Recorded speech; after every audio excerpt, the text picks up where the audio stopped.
కాబట్టి ఇక్కడ మనకి ఈ రేఖ ఏఎఫ్ విలువ ఎంత 3, ఎఫ్హెచ్ విలువ ఎంత 3, హెచ్డి విలువ ఎంత 2. ఇది మనం నేర్చుకున్న విషయం ఇంతవరకు. ఇది చాలా జాగ్రత్తగా గమనించాల్సిన విషయం. ఎందుకంటే ఇలాంటి జాగ్రత్తలు కరెక్ట్గా తెలుసుకున్న వాళ్ళు ఎవరికైనా సరే ఈ లెక్కలు చేయడం చాలా ఈజీ అయిపోతుంది అనమాట, సునాయాసంగా చేసేయచ్చు. సో కాబట్టి అందరికీ మళ్ళీ మరొకసారి చెప్తుంది ఏంటంటే ఏఎఫ్ విలువ ఎంత 3, ఎఫ్హెచ్ విలువ ఎంత 3, అయితే మొత్తం 8 కాబట్టి మిగిలినంత 2. ఇంతే ఈ వివరాలు. ఇది అయిపోయిన తర్వాత అంటే ఇక్కడ నేను ఒక్కసారి వ్యక్తపరుస్తున్నాను. ఇక్కడ చూడండి ఏఎఫ్ విలువ అంటే ఎక్కడి నుంచి ఎక్కడి వరకు 3, ఇక చూడండి ఇక్కడ రాస్తున్నాను. కొంచెం బొమ్మ క్లమ్సీగా కనిపించినా అర్థం చేసుకోవడానికి ప్రయత్నించండి. ఇది 3. అలాగే మనకి ఈ యొక్క విలువ ఇక ఇక్కడి నుంచి ఇక్కడ యొక్క విలువ ఎంత మరొక 3, ఇది 3, ఇది 3 పోతే ఫైనల్గా హెచ్డి విలువ ఎంత 2. ఇది మనకి ఇచ్చిన కొలతలు. నెక్స్ట్ ఇది అయిపోయిన తర్వాత మనకి ఏఎఫ్, ఏడి, ఏహెచ్, ఏఎఫ్ఈ అయిపోయిన తర్వాత సిహెచ్ యొక్క విలువ ఎంత? ఓకే, సిహెచ్ యొక్క విలువ ఎంత? మనకి సిహెచ్ ఎక్కడుంది? సిహెచ్ 3 సెంటీమీటర్లు. సిహెచ్ యొక్క విలువ 3 సెంటీమీటర్లు. ఓకే, తర్వాత మనకి ఏఎఫ్ యొక్క విలువ నెక్స్ట్ బిఎఫ్ యొక్క విలువ మనకి ఎంత ఉందంటే 2. ఓకే, ఇక్కడ బిఎఫ్ విలువ వ్యక్తపరచలేదు. బిఎఫ్ యొక్క విలువ ఎంత 2 సెంటీమీటర్లు. కాబట్టి ఇది ఎంత 2 అంటే ఇది నిలువుగా 2. అలాగే మనకి నెక్స్ట్ సిహెచ్ యొక్క విలువ ఎంత 3. సిహెచ్ యొక్క విలువ ఎంత 3. ఇది అయిపోయిన తర్వాత ఫైనల్ గా ఈజీ అంటే ఈ నిలువుగా ఈ రేఖ విలువ ఎంత 2.5. ఇది మనకిచ్చింది. అయితే ఇక్కడ మనం గుర్తుపెట్టుకోవాల్సిన ఇంకోటి ఉంది స్టూడెంట్స్. అదేంటంటే ఇప్పుడు మనం దీంట్లో ఇవన్నీ లంబరేఖలు. ఇవన్నీ ఏంటివి? లంబరేఖలు. ఇవి లంబరేఖలు అన్న అవగాహనని మనకు కలిగి ఉండాలి. ఇది నేను అందరికీ ఎక్స్ప్లెయిన్ చేస్తున్నాను. ఇది చూసే వాళ్ళలోని మ్యాథ్స్ వాళ్ళు ఉండొచ్చు, నాన్ మ్యాథ్స్ వాళ్ళు ఉండొచ్చు. కాబట్టి నేను చాలా స్లోగా చెప్తున్నాను. మీరు ఒకసారి దీన్ని ప్రాక్టీస్ చేసిన తర్వాత మీకు ఒకసారి వన్స్ అర్థమైపోయిన తర్వాత మీరు ఎంతసేపు ఆలోచించాల్సిన అవసరం రాదు. అయితే నేను చెప్తుంది ఎవరికి? పూర్తిగా నాన్ మ్యాథ్స్ నుంచి వచ్చే అభ్యర్థులకి పూర్తిగా అర్థం అవ్వాలనే ఉద్దేశంతో ఈ స్లోగా ఇది ఎక్స్ప్లెయిన్ చేస్తున్నాను. నేను చేస్తుంది చదవడం కాదు, ఎక్స్ప్లెయిన్ చేయడం అంటే వివరించడం. వివరించేవాడు స్లోగాను ఒక్కొక్కటి విశ్లేషించి చెప్తేనే విన్నవాళ్ళకి పూర్తిగా అర్థమవుతుంది. కాబట్టి స్లోగా చెప్తున్నాను. ఇది మీరు ఒకసారి అర్థమైపోయిన తర్వాత మీరు దేనికైనా అప్లై చేసుకుంటే మీరు ఈ లెక్కని కొన్ని సెకండ్లోనే చేసేయచ్చు. గట్టిగా మాట్లాడితే 1 నిమిషంలో చేసేయచ్చు. అది ఫాస్ట్గానే వచ్చేస్తుంది. అయితే నేను మీకు ఎక్స్ప్లెయిన్ చేయడం కాబట్టి కొంత టైం పడుతూ ఉంటుంది. ఇందులో మనం అర్థం చేసుకోవాల్సింది ఏంటంటే పూర్తిగా మనకు ఆ లెక్క అర్థమైందా లేదా అనేది. ఎందుకంటే ఈ రకమైన లెక్కల ద్వారా నాన్ మ్యాథ్స్ విద్యార్థులు చాలా ఇబ్బంది పడతారు. ఇక్కడ నేను చెప్తుంది కూడా నాన్ మ్యాథ్స్ అభ్యర్థుల్ని దృష్టిలో పెట్టుకుని వాళ్ళకి అది క్లియర్ అవ్వాలనే ఉద్దేశంతో. సరే, ఇప్పుడు మళ్ళీ చూద్దాం మనకి ఏంటేంటి వాడు కొలతలు ఇచ్చాడు, ఎలా ఇచ్చాడు, దాని నుంచి ఎలా పోవాలి. సరే, ఇప్పుడు మనకి ఈ విశ్లేషణ అందరికీ అర్థమైనట్టుగా ఏఎఫ్ 3, ఎఫ్హెచ్ 3, హెచ్డి 2 మొత్తం 8. అలాగే బిఎఫ్ అనే విలువ నేను మొదట రాయలేదు, వ్యక్తపరచలేదు. బిఎఫ్ యొక్క విలువ ఎంత 2. అలాగే సిహెచ్ యొక్క విలువ 3. అలాగే జిఈ లేదా ఈజీ ఎలా అన్న పర్లేదు 2.5. ఇలా ఇచ్చిన తర్వాత దీని యొక్క వైశాల్యము అంటే ఈ ఏర్పడిన పంచభుజి యొక్క వైశాల్యం. ఇక్కడ బిఎఫ్ ఈక్వల్ టు 2 నేను చెప్పేశాను. ఓకే, పంచభుజి యొక్క వైశాల్యము ఇది మనం కట్టాల్సిన విషయం. కాబట్టి ఇక్కడ ఎంత అవుతుంది? సొల్యూషన్ ఏంటి? మొట్టమొదటి పంచభుజిని ఏ విధంగా విభజించుకోవాలి. సో డియర్ ఫ్రెండ్స్, ఒక్కసారి చూడండి పంచభుజిని ఇక్కడ ఏ విధంగా విభజిస్తాం. ఇక్కడ చూడండి ఏడిఈ ఒక త్రిభుజం అయిందా లేదా? ఇంకా మనం ఇక్కడ మనకి రేఖ అనేది నిలువుగా ఉందా అడ్డంగా ఉందా? ముఖ్యమైన రేఖ అనేది అడ్డంగా ఉంది. కాబట్టి ఇందాక మనం కుడివైపు ఎడంవైపు విశ్లేషించాం. ఇప్పుడు ఎలా విశ్లేషిస్తాం? గీతకి పైన కింద విశ్లేషిస్తాం. కాబట్టి ఇక్కడ పైన కింద చెప్పుకుంటే కిందన ఏమొచ్చింది? గీతకి ఏడిఈ అనే ఒకే త్రిభుజం వచ్చింది. కాబట్టి మీ కష్టం తగ్గినట్టే లెక్క. అలాగే గీతకి పైన ఎవరు వచ్చారు? ఒకసారి చూడండి, ఇదో త్రిభుజం, మళ్ళీ ఇదేంటిది? 2 సమాంతర భుజాలు ఉండడం వల్ల, అలాగే ఒక ఎత్తు ఉండడం వల్ల ఇదేంటైంది? ఒక సమలంబ చతుర్భుజం. కాబట్టి మనకిచ్చిన ఈ పటం అనేది 4 రకాల ఫిగర్లతో కలిపి ఏర్పడింది. 4 వేర్వేరు రకాల బహుభుజాలతో ఆ బహుభుజులు ఏంటి? 1, 2, 3 త్రిభుజాలు. అలాగే ఈ మధ్యలో ఏంటి? సమలంబ చతుర్భుజం, అంటే దాని అర్థం ట్రెపీజియం. కాబట్టి వీటన్నిటి యొక్క వైశాల్యాలు మొత్తం ఏమవుతుంది? మనకి కావలసిన ఫిగర్, అంటే మనకు కావాల్సిన పంచభుజి, అంటే 5 భుజాలు గలది. ఓకే, పంచభుజి యొక్క వైశాల్యం. కాబట్టి ఈ పంచభుజి యొక్క వైశాల్యం కనుక్కునే ముందు మరొకసారి చూద్దాం. ఇప్పుడు చూడండి, దీనిలో మనం మొట్టమొదటిగా నేను ఎట్టించి మొదలెడుతున్నాను? మొదట కింద వైపు ఒకటే ఉంది కాబట్టి అట్టించి మొదలెడుతున్నాను. కింద వైపు ఉండే త్రిభుజం ఏంటి? ఏడిఈ. కాబట్టి త్రిభుజం ట్రయాంగిల్ ఏడిఈ వైశాల్యం, ట్రయాంగిల్ ఏడిఈ వైశాల్యము, ఏడిఈ వైశాల్యము. ట్రయాంగిల్ ఏడిఈ వైశాల్యం ఎలా వస్తుంది తెలియాలంటే ముందు ఆకారం చూడాలి. ఇక ఆకారం ఎలా ఉంది? ఈ విధంగా ఉంది, అంతేనా? కాబట్టి ఇదేంటిది? ఏ, ఇది డి, ఇది ఈ అయినప్పుడు ఇక్కడి నుంచి గీయబడిన లంబరేఖ వాడు మనకి ఇచ్చాడు జిఈ లేదా ఈజీ. అయితే వీటి యొక్క కొలతలు ఏంటంటే ఇక చూడండి, ఇది జి అయినప్పుడు జిఈ ఎంత? 2.5 సెంటీమీటర్స్, 2.5 సెంటీమీటర్లు. అలాగే ఏడి యొక్క విలువ, అంటే ఇది ఏడి. ఓకే, ఏడి యొక్క విలువ మనకి ఎంత ఇచ్చాడు? మొత్తం ఇదంతా కలిపి ఏడి యొక్క విలువ ఏడి ఈక్వల్ టు ఎంత? 8. కాబట్టి ఇది 8. కాబట్టి జాగ్రత్తగా గమనిస్తే ఈ 8 సెంటీమీటర్ల ఏడి అనేది భూమిగాను, అలాగే 2.5 సెంటీమీటర్లున్న జిఈ ఇక్కడ ఎత్తుగాను ఉపయోగపడుతున్నాయి. కాబట్టి భూమి ఎత్తు దీనికి ఏంటనేది మనం నిర్ధారించుకోవచ్చు. ఫ్రెండ్స్, మనకి ఫార్ములాస్ ఎలాగవచ్చు, దాని గురించి కొత్తగా తెలుసుకోవాల్సిన అవసరం లేదు. మనం తెలుసుకోవాల్సిన విషయంలో ఒకటే, ఇచ్చిన కొలతల్లో ఏది భూమి ఏది ఎత్తు నిర్ధారించుకోవాలి. ఒకవేళ ట్రెపీజియం అయితే ఏవి సమాంతర భుజాలు, ఏది వాటి యొక్క ఎత్తు అనేది మనం నిర్ధారించుకోగలగాలి. అది ఒకసారి పోల్చుకున్న తర్వాత మీరు ఆ ఫార్ములాలో దాన్ని వేసేయచ్చు. కాబట్టి ఇప్పుడు ఒకసారి చూడండి, ఏడి అనేది ఏంటి? భూమి. అలాగే జిఈ అనేది ఏంటి? ఎత్తు. కాబట్టి దీని యొక్క వైశాల్యం హాఫ్. ఏడి అంటే ఎంత? 8 ఇంటూ ఈజీ అంటే ఇక్కడ ఎత్తు ఎంత? 2.5. కాబట్టి ఇప్పుడు దీన్ని మనం చూసుకుంటే క్యాలిక్యులేషన్ చూసుకుంటే 2 ఎంతలు పోతుంది? 4. 2.5 అంటే మీరు గుణించడానికి గుణించవచ్చు. 4, 5, 20, 4, 2, 8, 2, 10 అని చెప్పి మొత్తం పాయింట్ పెట్టుకుంటే 10 అవుతుంది. కానీ కొంచెం కామన్ సెన్స్ తో కూడా చేయడానికి ట్రై చేద్దాం, ఎందుకంటే ఇది కాంపిటేటివ్ పరీక్ష. రెగ్యులర్ గా డిఎస్సి అనేది మనం రెగ్యులర్ గా చిన్నప్పుడు నేర్చుకున్నట్టు కాదు. కాబట్టి మన కాంపిటేటివ్ ఎగ్జామ్స్ లో 2.5 అంటే అర్థం ఏంటి? 2.5. 4 2.5 ఎంత అవుతుంది? 10. కాబట్టి దీని విలువ ఎంత అయింది? 10 చదరపు సెంటీమీటర్లు. 10 చదరపు సెంటీమీటర్లు. ఇదేంటి? ట్రయాంగిల్ ఏడిఈ, అంటే త్రిభుజం ఏడిఈ యొక్క వైశాల్యము.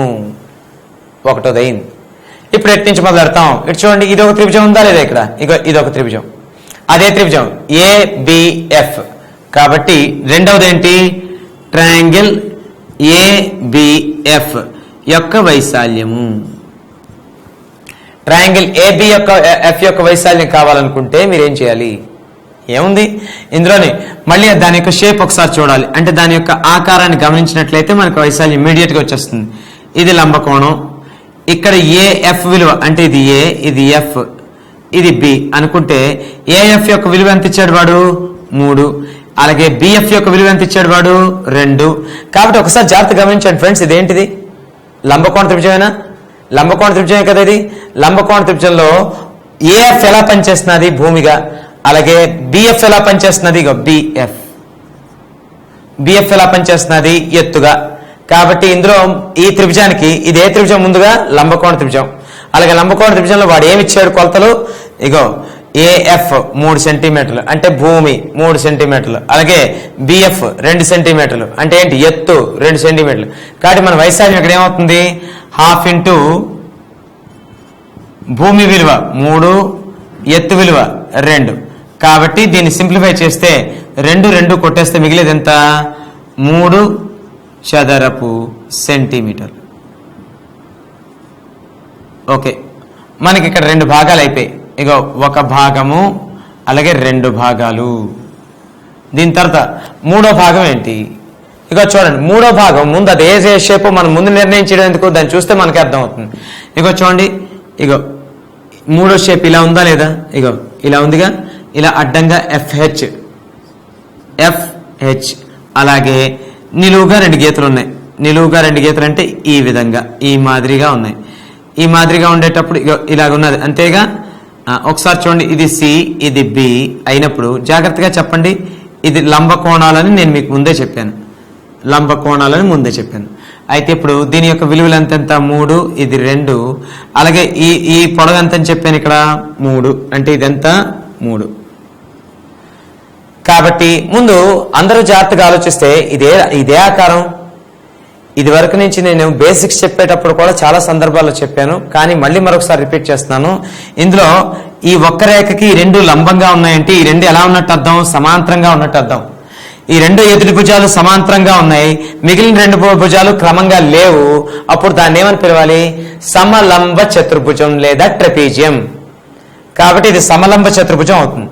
సమలంబ చతుర్భుజ వైశాల్యం కావాలంటే కావలసిన కొలతలు ఏంటి అంటే, ఒకటోది సమాంతర భుజాల పొడవులు, రెండోది వాటి మధ్య దూరము, దాన్ని ఎత్తు అని కూడా పిలుస్తారు. ఎత్తు అంటే ఎప్పుడు నిలువుగా ఉండాల్సిన అవసరం లేదు. ఇక్కడ మనం అర్థం చేసుకోవాల్సింది అదే.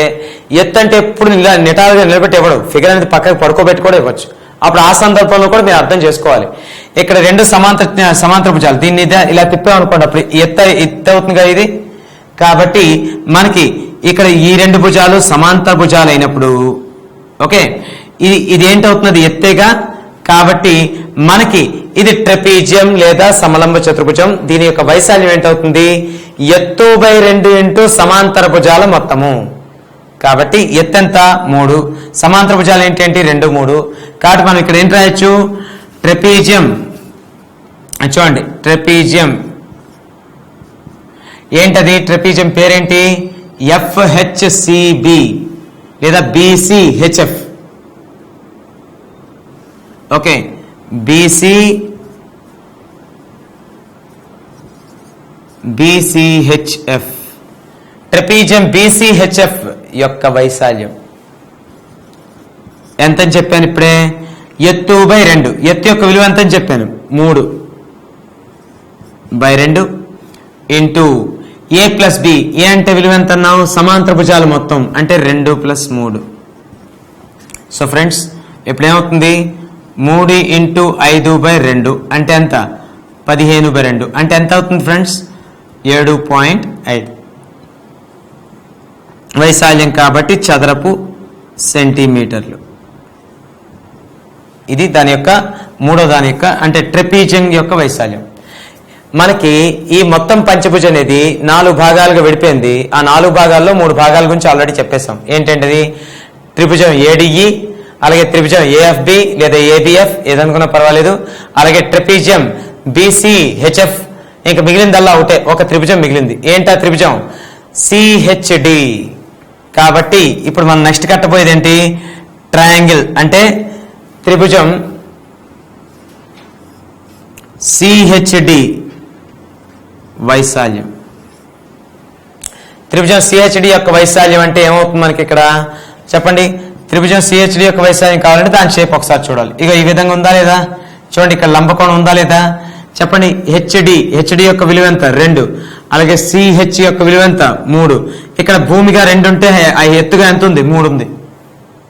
భూమిగా 2 ఉంది, ఎత్తుగా ఎంత ఉంది, 3 ఉంది. కాబట్టి దీని యొక్క వైశాల్యం ½ భూమి ఇంటూ ఎత్తుగా అంటే ½ ఇంటూ 2 ఇంటూ 3. కాబట్టి ఇది మనకి ఎంత అవుతుంది, 2 కొట్టి పడేస్తే 3 చదరపు సెంటీమీటర్లు. అయితే ఫ్రెండ్స్ ఇప్పుడు మనం చెప్పబోతుంది ఏంటి, మొత్తం ఈ పంచభుజ యొక్క వైశాల్యం ఏంటి, మొత్తం పంచభుజ యొక్క వైశాల్యం అంటే ఏంటది, ABCDEFE. ఓకే, ABCDE మొత్తం అంటే ABCDE యొక్క వైశాల్యం ఈజ్ ఈక్వల్ టు మనకేమవుతుంది చెప్పండి. అయితే ఇప్పుడు ఇందాక వరకు గత ప్రాబ్లం వరకు అన్ని రాశాను. ఇప్పుడు మరీ అంత అన్ని రాసేయాల్సిన పని లేదు.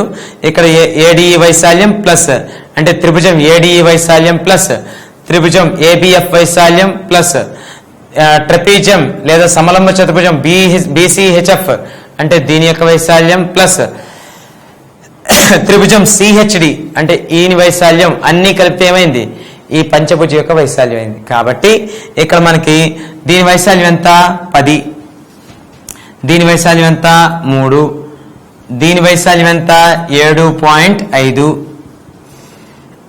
అట్లాగే దీని వైశాల్యం ఎంత 3.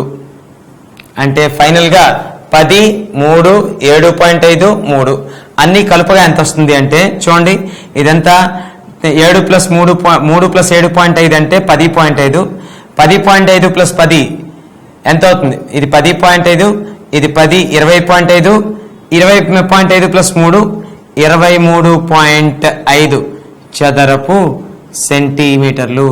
చదరపు సెంటీమీటర్లు. నా సలహా అందరికీ ఏంటంటే ఈ ప్రాబ్లమ్స్ చేసేటప్పుడు కొంచెం విశ్లేషణాత్మకంగా ఆలోచించండి. ఇప్పుడు ఈ వీడియోలో చెప్తున్నంత టైం మీకు పట్టదు ప్రాబ్లం చేయడానికి. ఎప్పుడైతే మీకు అర్థమవుతుందో, అది పూర్తిగా అర్థమైపోయిన తర్వాత మీరు అందరూ చాలా సింపుల్గా చేసేయగలరు. సో కాబట్టి ఇందులో మనం తెలియాల్సింది ఒక ఫార్ములాస్ మాత్రమే కాదు. ఇక్కడ పటం డైరెక్ట్గా ఇచ్చాడు కాబట్టి సరిపోయింది. పటం డైరెక్ట్గా ఇవ్వకపోతే వాడు ఇచ్చిన కొలతలతో ముందు పటం నిర్మించే విధానం తెలుసుకోవాలి. పటం నిర్మించిన తర్వాత దాంట్లో వేరుపడిన భాగాల యొక్క ఆకారాలు తెలియాలి.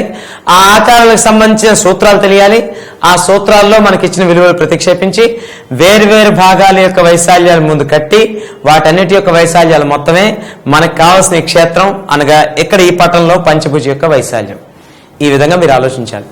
ఇప్పుడు మనకి ఇదివరకు సర్వేయర్ లెక్కలని చెప్పాము, లేదా వేరే ఇతర లెక్కలని చెప్పాము. అయితే దీంట్లో మరికొన్ని ఉన్నాయి. ఎలాంటివంటే కొన్ని రకాలైన ప్రాబ్లమ్స్ ఇస్తాడు. ఆ ప్రాబ్లమ్స్లో వాడు వ్యక్తపరిచే విషయాలు ఏంటంటే అంటే ఫిగర్లు. అంటే ఇప్పుడు మనకి ఏ రకమైన షేప్ ఇచ్చినప్పుడు దాని యొక్క వైశాల్యం కట్టడం మనందరికీ తెలిసిన విషయం. ఇక్కడ వచ్చిన సమస్యలు ఎప్పుడంటే ఒక ఆకారం ఇచ్చి ఆ ఆకారానికి 2 లేదా అంతకంటే ఎక్కువ ఆకారాలు సమ్మేళనం అయినప్పుడే మన కష్టాలన్నీ. అప్పుడు దాన్ని పోల్చుకోవడం, ఏ ఆకారానికి ఆకారాన్ని విశ్లేషించి వేరుపరచుకోవడం, వేరుపరిచిన తర్వాత ఒక్కొక్క ఇండివిజువల్ అంటే ఒక్కొక్క ఆకారం యొక్క వైశాల్యాలు కట్టడం, అన్నిటినీ మొత్తం కలపడం, తద్వారా మనకు కావాల్సిన ఆకృతి యొక్క వైశాల్యాన్ని సంపాదించడం, అంటే మనకు కావాల్సిన ఆ వైశాల్యాన్ని రాపెట్టడం. ఇది మనకు తెలియాల్సిన అంశం. అలాంటి విషయానికి చిన్న ప్రాబ్లమ్స్ ద్వారా మనకు ఒక అవగాహన కల్పించుకోవచ్చు. దానికే ఉదాహరణగా ఇప్పుడు మనం రాసిన ఈ 3 ప్రాబ్లమ్స్. ఏంటి ఆ ప్రాబ్లమ్స్, ఒకసారి దానిలోకి వెళ్ళి చూద్దాం. ఇందులో ఇలాంటి ప్రాబ్లమ్స్లో వాడు థియరిటికల్ గా ఏమి ఇవ్వడు. ఫలానా ఇలా ఉంది అలా ఉంది అని ఇవ్వడు. ఆ బొమ్మను చూసి దాని కొలతలను బట్టి మనం ఆ షేప్ని పోల్చుకోవడం. అంటే వాడు ఏమైనా చెప్తే మనం చేయడానికి వాడు ఏం చెప్పడు. ఇందులో వాడు ఏమి చెప్పకుండా ఎలా పోల్చాలో అర్థం కాదు, కానీ ఏదో ఆ బొమ్మను బట్టి ఒక అవగాహన కలిగి ఆ బొమ్మ ఆకృతిని, అందులో ఇచ్చిన కోణాలు, అందులో ఇచ్చే భుజాలు, వాటి యొక్క కొలతలను బట్టి దాని యొక్క ఆకారాల విశ్లేషణ, వాటి యొక్క ఫార్ములాసు, ఇవన్నీ మనం నేర్చుకుని దాని ద్వారా చేయగలగాలి. అలాంటి దానికి ఇది ఒక ఉదాహరణ. ఏంటంటే ఒకసారి చూడండి, మొట్టమొదటి ప్రాబ్లం ఉంది. ఈ ప్రాబ్లంలో ఇచ్చిన ఆకారం యొక్క వైశాల్యం కనుక్కున్నాము. నిజానికి ఇది ఏంటిది, 1, 2, 3, 4, 5 భుజాలు కలిగిన బహుభుజి. అంటే ఏంటి, పంచభుజి. ఈ పంచభుజి యొక్క వైశాల్యం కట్టాలి. అయితే మన క్షేత్ర గణిత పరిధిలోని పంచభుజికి సంబంధించిన ఫార్ములాస్ ఏమీ లేవు. అది మనం తెలుసుకోవాల్సిన గమనార్హమైన విషయం. ఓకే, ఏంటది, మన క్షేత్ర గణిత పరిధిలోని ముఖ్యంగా మన పాఠ్యాంశంలోని పంచభుజికి సంబంధించిన ఏ రకమైన సూత్రాలు కూడా వైశాల్యానికి కానీ చుట్టుకొలతకు కానీ లేవు. ఒకళ్ళు వేరువేరుగా భుజాలు ఇస్తే చుట్టుకొలత కట్టొచ్చేమో భుజాలు మొత్తం అని, కానీ పంచభుజ వైశాల్యానికంటూ ఒక సెపరేట్ గా ఒక సూత్రాలు అనేవి ఎక్కడా లేవు. కాబట్టి మనం దాన్ని సూత్రీకరించుకోవడం మన పని. ఎలా సూత్రీకరించుకుంటాం, ఆ ఇచ్చిన పంచభుజిని ఆ కొలతలను అనుసరించి వేరుపరచడం ద్వారా. ఎలా, ఏం లేదు. ఇప్పుడు ఈ పంచభుజిలోని ఇక్కడ ఏం చేసాం, ఒక గీత గీసాం. అయితే ఇక్కడ మనకి ఒకటి ఇచ్చాడు, ఈ కోణం ఎంత 90, ఇదెంత 90, ఇదెంత 90, ఇదెంత 90. అంటే ఇక్కడ ఇచ్చిన ఈ చతుర్భుజం, నేను ఈ చతుర్భుజాన్ని సెపరేట్ గా గీసి చూపిస్తున్నాను. ఇదో చతుర్భుజం. ఈ చతుర్భుజంలో ఇక్కడ కోణం 90, ఇక్కడ కోణం 90, ఇక్కడ కోణం 90, ఇక్కడ కోణం 90. అంటే ఒక చతుర్భుజంలో 4 కోణాలు 90 అయినప్పుడు దానికి 2 అవకాశాలు ఉన్నాయి. అదేంటి అవ్వచ్చు, అయితే చతురస్రం కానీ దీర్ఘ చతురస్రం కానీ. అయితే మిగిలిన కొలతలు గమనిద్దాం.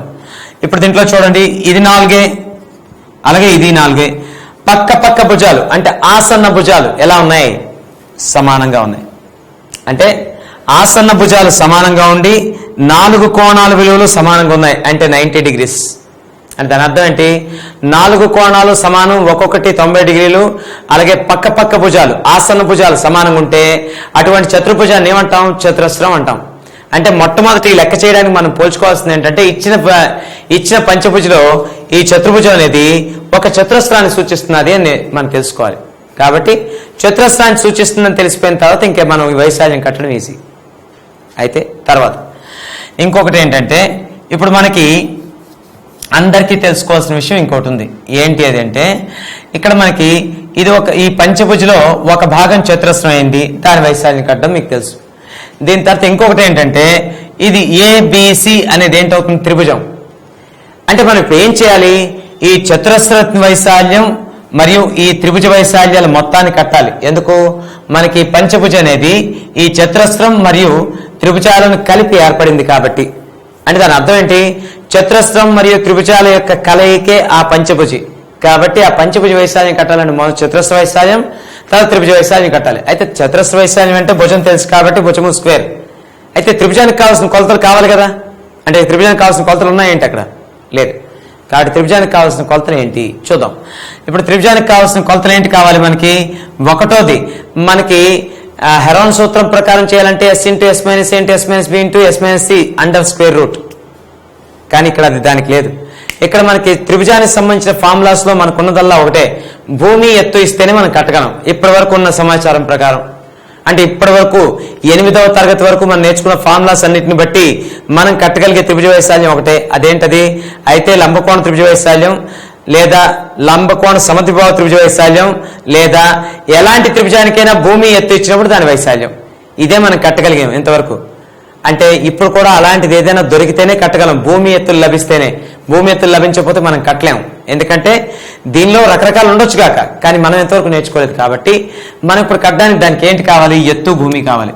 అయితే ఫ్రెండ్స్ ఒకటి గమనించండి, ఈ చతురస్రంతో ఈ త్రిభుజంకి ఒక కామన్ భుజం ఉంది. ఏదది? ఏసీ.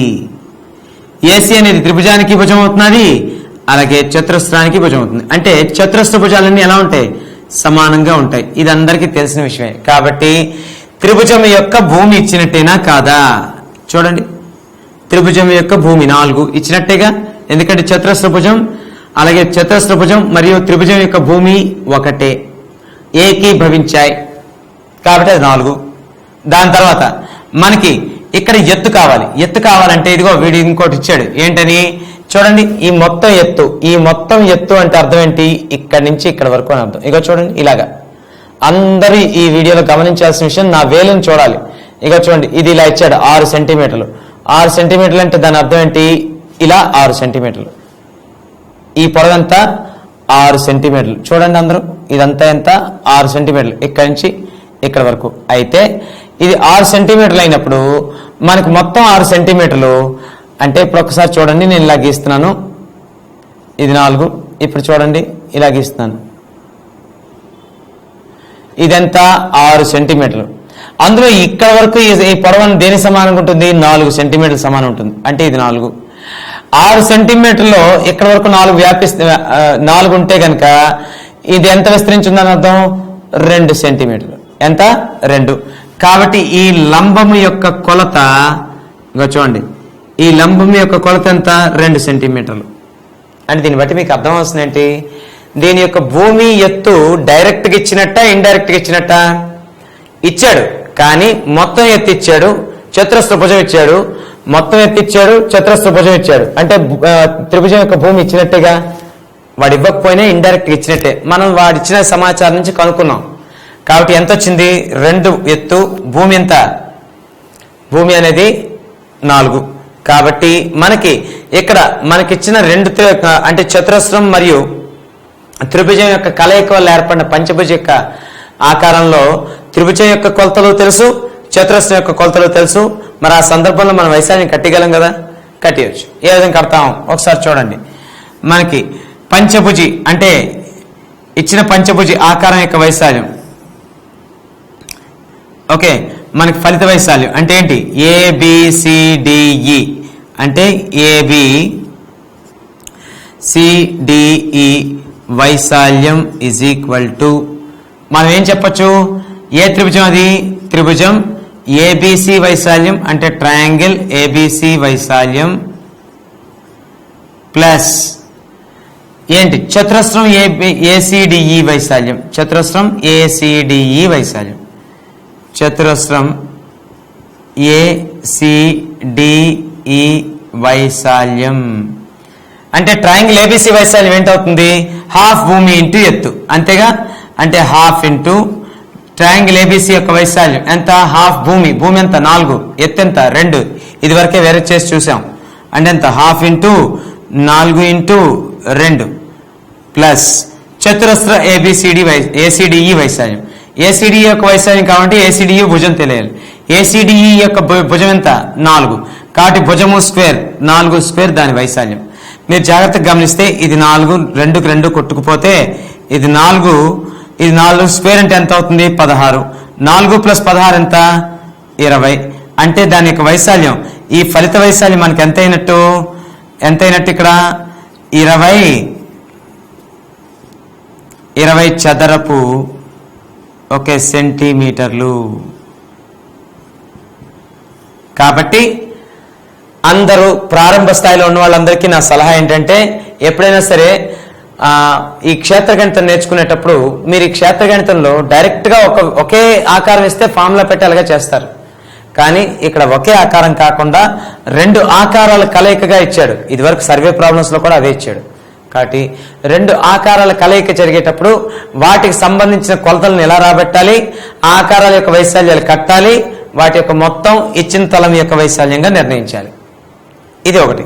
రెండవ ఉదాహరణ, ఇక్కడ మనకి ఏదో ఇలాంటి ఫిగర్ ఇచ్చాడు. అయితే ఏమి ఇచ్చాడో మనకు పూర్తిగా అర్థం కావాలి. ఇక్కడ మనకి కోణాలన్నీ ఎలా ఉన్నాయి? 90 డిగ్రీలు. ఈ కోణాలన్నీ ఎంత? 90 డిగ్రీలు. అయితే ఇప్పుడు దీన్ని ఎలా విశ్లేషించాలి? ఇది చూస్తే ఏ ఆకారంలో ఉంది? 1, 2, 3, 4, 5, 6 అంటే షడ్భుజాకారంలో ఉంది. కానీ నిజానికి అయితే క్రమషడ్భుజ కట్టడానికి సూత్రాలు ఉన్నాయి, కానీ అవి పై స్థాయిలో వస్తాయి, మనకి ఇక్కడ లేవు. కాబట్టి షడ్భుజాకారానికి ఏమైనా మనం వైశాల్యం కట్టడానికి ఏమైనా ఫార్ములా సూత్రాలు ఏమైనా చెప్పామా అంటే అది మనం చెప్పడం జరగలేదు, మన సిలబస్లో లేవు. అంటే దాని అర్థం ఏంటి? డైరెక్ట్గా ఇచ్చిన షడ్భుజిని ఇచ్చినట్టుగా వైశాల్యం కట్టడం ఇక్కడ జరగని పని. కాబట్టి దాన్ని ఏం చేయాలంటే దాన్ని కూడా మనం విభజన చేసుకోవాలి. ఎలా విభజన చేసుకోవాలంటే ఒకసారి చూడండి ఫ్రెండ్స్, ఇగో ఇక్కడ నేను ఈ లైన్ కలుపుతున్నాను. ఇగో ఇప్పుడు ఒకసారి ఆలోచించండి. ఇప్పుడు నాకు ఇందులో ఇది ఎలా విడిపోయిందో మనకు తెలియాలి. ఇది ఏ విధంగా విడిపోయిందో మీకు అర్థం అవ్వాలి. ఏ విధంగా విడిపోయింది అంటే ఒకసారి చూడండి. ఇది ఒక భుజం, ఇదొక భుజం, ఇదొక భుజం, ఇదొక భుజం అంటే ఒక చతుర్భుజం. అలాగే ఈ 2 సమాంతర భుజాలు మరియు ఇది అప్పుడు ఇదేమవుతుంది? ట్రెపీజియం లేదా సమలంబ చతుర్భుజం. కాబట్టి మనకిచ్చిన ఈ షడ్భుజం అనేది రెండు రకాలైన ఆకారం యొక్క ఫలితం అంటే దాని యొక్క కలపగా ఏర్పడిన ఆకారం. కాబట్టి ఇక్కడ ఈ చతుర్భుజమైన ఇది ఏమవుతుంది? అసలు మీకు చతురస్రం నేను చెప్పేయకూడదు. ఒకసారి చూడండి, ఇక్కడ కోణాలు ఎంత ఉన్నాయి, ఇక్కడ కోణాలు ఎంత ఉన్నాయి? 90. ఒక చతుర్భుజంలో 2 కోణాల విలువలు 90 అయితే ఓకే, 2 కోణాల విలువలు 90. అలాగే ఇగో ఇక్కడ చూడండి, నేను ఇలా రాస్తున్నాను. ఇగో చూడండి బాస్, ఇలా చూడండి. ఇగో ఇలా ఇచ్చాం మనం. ఇది సెపరేట్గా చూపిస్తే ఇది ఇలా ఉంది. ఇక్కడ 18 ఉంది, ఇక్కడ 18 ఉంది, ఇక్కడ 18 ఉంది. నాకు విషయం చెప్పండి, ఆసన్న భుజాలు అంటే పక్క భుజాలు ఎలా ఉన్నాయి? ఈ 2 18. మరి ఈ 2 ఎలా ఉన్నాయి? 18. ఆసన్న భుజాల కొలతలు ఎలా ఉన్నాయి? ప్రతి 2 పక్క భుజాల కొలతలు సమానంగా ఉన్నాయా లేవా? ఉన్నాయి. 18 వాడే ఇచ్చాడు. అలాగే అన్ని 2 కోణాలు లంబ కోణాలు ఉన్నాయా లేదా? ఉన్నాయి. మీరు తెలుసుకోవాల్సిన ముఖ్యమైన విషయం ఏంటంటే జ్యామితీయ ధర్మాల ప్రకారం ఆసన్న భుజాలన్నీ సమానంగా ఉండి అంటే దాని అర్థం అంటే పక్క భుజాలన్నీ సమానంగా ఉండి 2 కోణాలు 90 డిగ్రీలు ఉంటే ఆ చతుర్భుజంలో మిగిలిన కోణాలు కూడా ఎంత ఉంటాయి? 90 డిగ్రీలే ఉంటాయి. అంటే ఈ కోణం విలువ కూడా 90, ఈ కోణం విలువ కూడా 90. దీనిని బట్టి మనకి ఫైనల్ గా అర్థమైన విషయం ఏంటంటే ఈ చతుర్భుజంలో మనకి 4 కోణాలు 90 డిగ్రీలు ఉన్నాయి. అలాగే అంటే ఒక్కొక్కటి 90 చొప్పున 4 కోణాలు సమానంగా ఉన్నాయి, ఒక్కొక్కటి 90 ఉన్నాయి, 90 డిగ్రీలు. అలాగే అన్నిటి యొక్క భుజాలు కూడా సమానంగా ఉన్నాయి. అటువంటి చతుర్భుజాన్ని ఏమని పిలుస్తాం? చతురస్రం. అంటే ఒకటోది చతురస్రం, రెండోది. ఇప్పుడు నెక్స్ట్ ఇంకొక ఫిగర్. ఆ ఇంకొక ఫిగర్ ఏమవుతుంది ఇక్కడ ఒకసారి చూడండి ఫ్రెండ్స్. ఇగో పైది మళ్ళీ ఇక్కడ రాస్తున్నాను. ఇగో ఇదేంటిది? మీరు జాగ్రత్తగా గమనిస్తే ఈ రెండు భుజాలు ఎలా ఉన్నాయి? సమాంతరముగా ఉన్నాయి. ఆ రెండు భుజాలు ఎలా ఉన్నాయి? సమాంతరంగా ఉన్నాయి. ఓకే, సమాంతరంగా ఉన్నాయి. అయితే ఇప్పుడు రెండు సమాంతర భుజాలు అయినప్పుడు ఒకసారి జాగ్రత్త చెప్పండి. ఒక చతుర్భుజంలో ఒక జత ఎదుటి భుజము సమాంతరముగా ఉంటే అటువంటి చతుర్భుజాన్ని ఏమని పిలుస్తాం? ట్రెపీజియం లేదా సమలంబ చతుర్భుజం. మనం ఏ విషయాన్ని ఊరికనే ఒప్పేసుకోకూడదు, మనం ఏ విషయాన్ని గుడ్డిగా చెప్పకూడదు. అక్కడ ఉన్న ఆకారాన్ని పూర్తిగా విశ్లేషించి దాని రిజల్ట్ పూర్తిగా మనకు తెలిసిన తర్వాత మాత్రమే చెప్పాలి. ఇక్కడ మనకు క్లియర్గా కంటికి కనిపిస్తున్నది ఏమిటి? ఇగో ఈ రెండు భుజాలు సమాంతరాలు. సమాంతరం అంటే ఒకదానికి ఒకటి కలవ్వు, ఖండించుకొని రేఖలు. రైట్. దాని తర్వాత మనకి రెండు భుజాలు సమాంతరం, ఎదుటి భుజాల జత ఒకటి సమాంతరముగా ఉంటే చాలు. అటువంటి చతుర్భుజాన్ని ఏమని పిలుస్తామంటే సమలంబ చతుర్భుజం. సో ఫ్రెండ్స్, ఇప్పుడు మనం ఫైనల్ గా చెప్పుకోవాల్సిన విషయం ఏంటి? ఇక్కడ మనకి ఈ ఏర్పడిన షడ్భుజి అనేది ఒక చతురస్రము, ఒక సమలంబ చతుర్భుజము యొక్క కలయిక. కాబట్టి ఈ షడ్భుజి యొక్క వైశాల్యం కట్టాలి అంటే మనం ముందు ఏంటేంటి కట్టాలి? ముందు చతురస్రాకార వైశాల్యం కట్టాలి. తర్వాత ఏంటి కట్టాలి? అదే ఈ సమలంబ చతుర్భుజం యొక్క వైశాల్యం కట్టాలి. సో కాబట్టి మనకి ఇచ్చిన షడ్భుజి యొక్క వైశాల్యం అంటే షడ్భుజి అంటే ఇచ్చిన మొత్తం వైశాల్యం అని చెప్పడం. షడ్భుజి యొక్క వైశాల్యం. అయితే ఇక్కడ మీకు ఇంకొక విషయం తెలియాలి. ఏంటి అంటే ఇప్పుడు ఒకసారి చూడండి, సమలంబ చతుర్భుజం ఇచ్చాం కదా, మీరు జాగ్రత్తగా గమనిస్తే ఇది చతురస్రం అని చెప్పాం కాబట్టి ఇది కూడా ఎంత అవ్వాలి? 18 అవ్వాలి. ఎంత అవ్వాలి ఫ్రెండ్స్? 18. కాబట్టి ఇవన్నీ 18 కాబట్టి ఇది చతురస్రం, అది ఒప్పుకున్నాం. దీని తర్వాత మనకి చతురస్రం యొక్క భుజము మరియు సమలంబ చతుర్భుజం యొక్క సమాంతర భుజాల్లో ఒకటి ఏకీభవించాయా లేదా? ఇక చూడండి, ఈ రెండు సమాంతర భుజాలు, ఈ సమాంతర భుజాల్లో ఒకటి ఇది.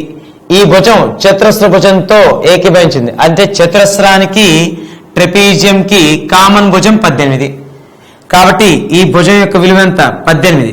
అలాగే దాని సమాంతర భుజం ఇంకోటి ఎంత? 7. అలాగే ఫ్రెండ్స్, ఇక్కడ ఈ 8 గమనించారా? ఈ 8 ఏంటి చెప్పండి? ఈ రెండు సమాంతర భుజాల మధ్య దూరమేగా. కాబట్టి ఒక్కసారి చూడండి, ఇది 8 ఇదే కదా 8 అంటే. ఒక్కసారి చూడండి, ఇలాగా ఇదేగా 8 అంటే. కాబట్టి ఇది 8 అయినప్పుడు మనకి ఈ ట్రెపీజియానికి వైశాల్యం కట్టడానికి కావాల్సిన కొలతలు వచ్చినట్టేగా. ఎందుకు? ట్రెపీజియం యొక్క వైశాల్యం, ట్రెపీజియం అంటే సమలంబ చతుర్భుజం యొక్క వైశాల్యం కట్టాలంటే ఏంటి కావాలి? ఎత్తు. ఎత్తు అంటే సమాంతర భుజాల మధ్య దూరాన్నే ఎత్తు అని పిలుస్తారని చాలాసార్లు చెప్పాను. కాబట్టి సమాంతర భుజాల మధ్య దూరం లేదా ఎత్తు 8, అలాగే సమాంతర భుజాల కొలతలు 18, 7. కాబట్టి ఈ రెండు తెలిసినప్పుడు మనం సమలంబ చతుర్భుజ వైశాల్యం కట్టొచ్చుగా, కట్టొచ్చు. కాబట్టి నేను ఇక్కడ విశ్లేషణ అనేది మనకిచ్చిన ఫిగర్లో రాస్తున్నాను. ఇగో ఇది 8 అన్నప్పుడు ఇది ఏమవుతుంది? ఇది కూడా 8. ఇగో ఎత్తు 8.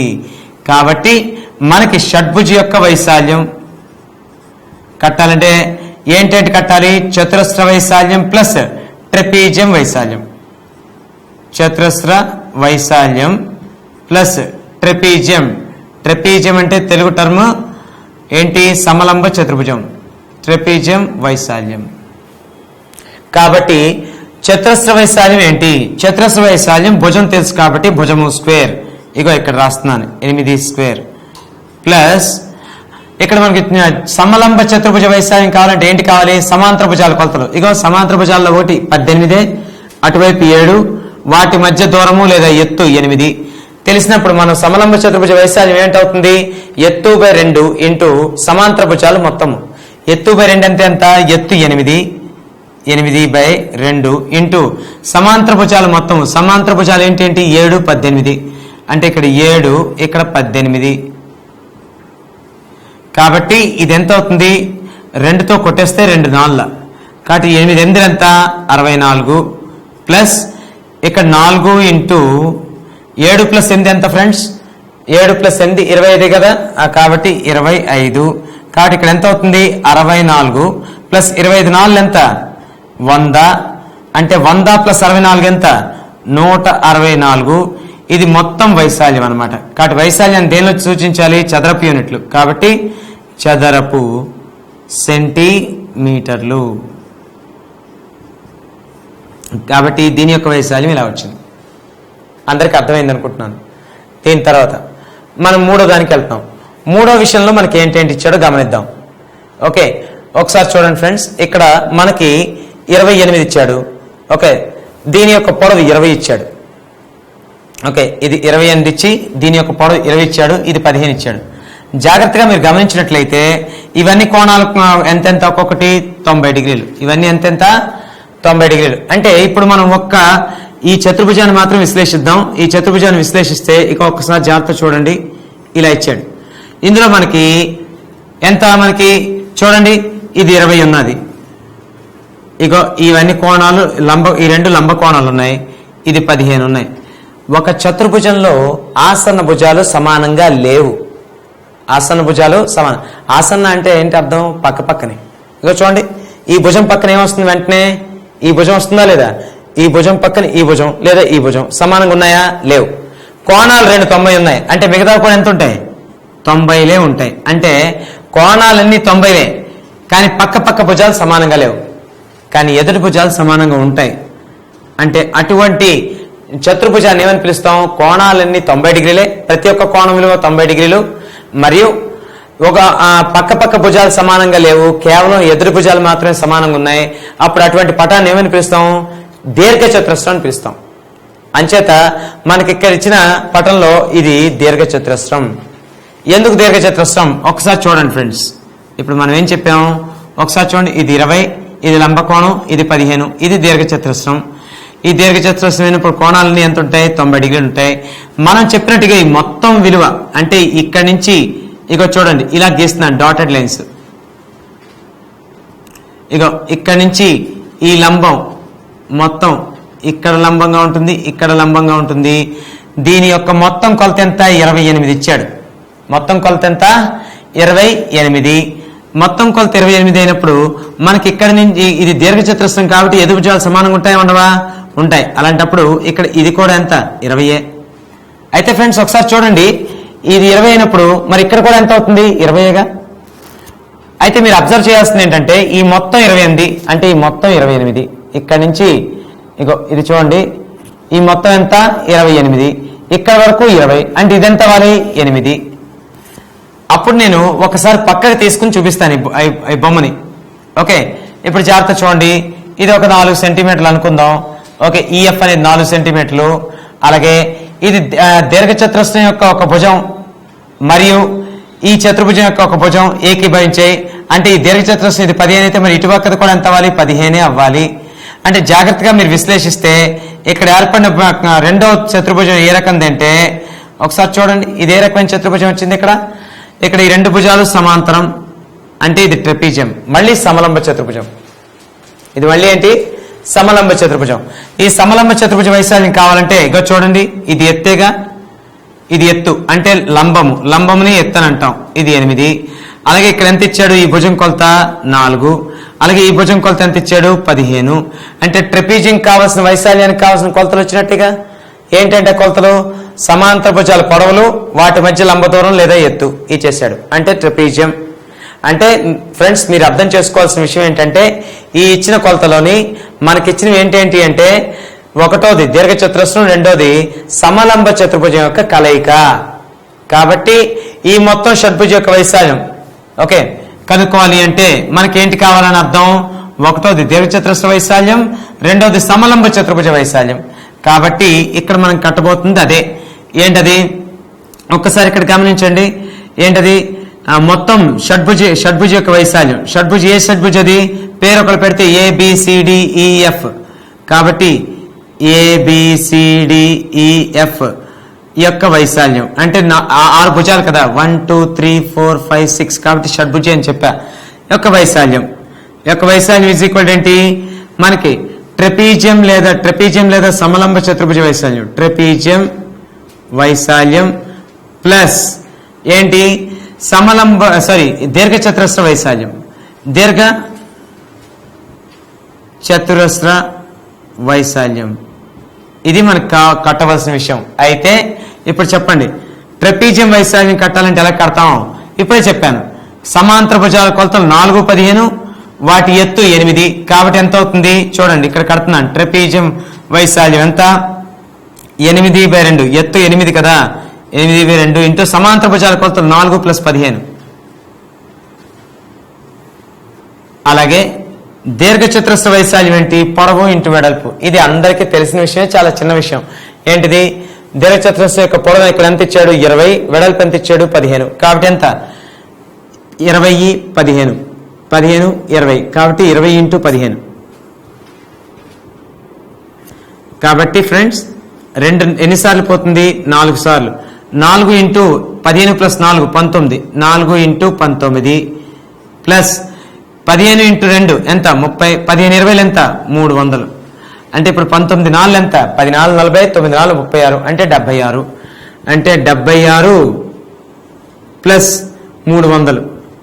కాబట్టి ఎంత అవుతుంది ఫ్రెండ్స్? ఇక్కడ 376 చదరపు సెంటీమీటర్లు. మనం ఇక్కడ గమనించవలసిందల్లా ఒకటే, ఈ ఫిగర్ లో మనం కొత్తగా చేసిన ప్రయోగాలు అంటే ఏం లేవు, చేసిందల్లా ఒకటే. ఏంటది అంటే, మనం ఇచ్చిన వైశాల్యం అనేవి, ఇచ్చిన ఫిగర్లు అనేవి డైరెక్ట్ ఒకే ఆకారం కాకుండా వేర్వేరు ఆకారాలు కలయిక ఇచ్చేటప్పుడు దేన్ని ఎలా వేరుపరచుకోవాలో తెలుసుకుని వాటి యొక్క కొలతల్ని నిర్ధారించుకుని దాని తర్వాత వైశాల్యాలు కట్టాం. ఇది మన లెక్క.